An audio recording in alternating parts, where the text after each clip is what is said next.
At this point, we've spent a lot of time talking about indexes and understanding how they work. But we still don't really know when to use an index and how to really evaluate whether a given column should get an index at all.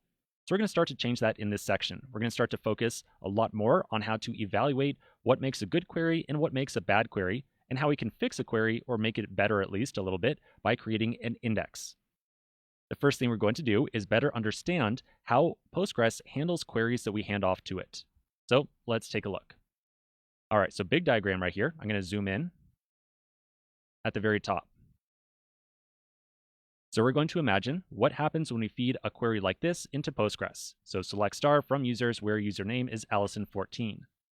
This query is going to be fed into Postgres, and it's going to go through a series of processing steps. It's going to go through the parser, a rewriter, a planner, and an executor. Let's take a look at each of these steps in detail. Okay, so the first thing that happens is the parser. When you feed a query like this into Postgres, immediately Postgres is going to try to take all the different characters of that string and tear it apart one by one and figure out what the meaning of every character in every word is inside there. The parser is going to make sure that what you wrote out inside this query is actually valid SQL. So you have referred to actual keywords that actually exist. They're all spelt correctly. We've got appropriate punctuation and so on, all that kind of stuff. After evaluating this query, it's going to build up something called a query tree.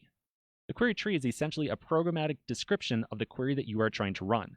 This is some sample output right here for this query.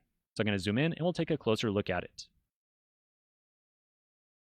So in this query tree, we can see references to all the different parts of that query. So I can see very easily that we've got something here called the select statement.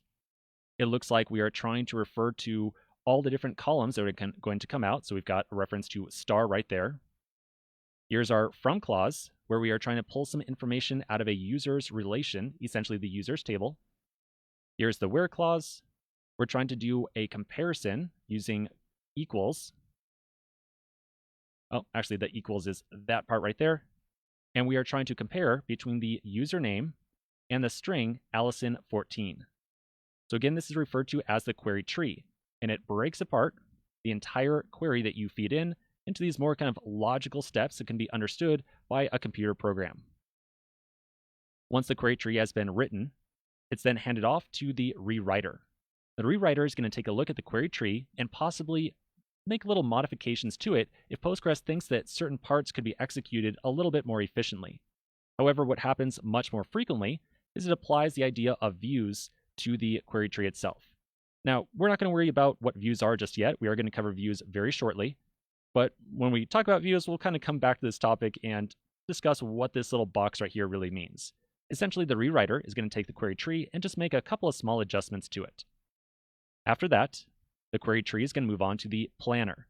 Now, the planner is what you and I really care about. This is the big thing that we're going to focus on. The goal of the planner is to take a look at the query tree, figure out what information you are trying to fetch, and then come up with a series of different plans or strategies that could be used to actually get that information. So in our case, the planner might realize that you're trying to get some information out of the user's table based upon a username. So it might say, you know what, we could probably get that information very efficiently by using the user's username index, and then use the references or pointers inside there to go and fetch some appropriate users from the user heap file.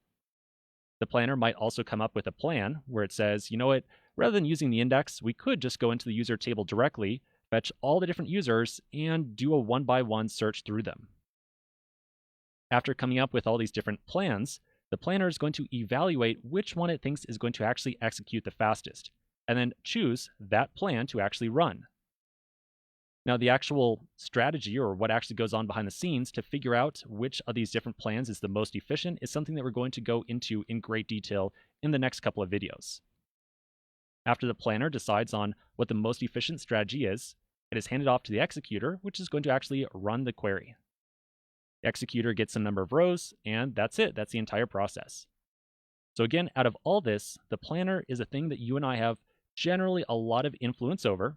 It's the thing that we're going to spend a lot of time on because we're going to use the output of this planner quite a bit to really understand what makes a fast query and what makes a slow query. So let's start to go into more detail on this planner in the next video.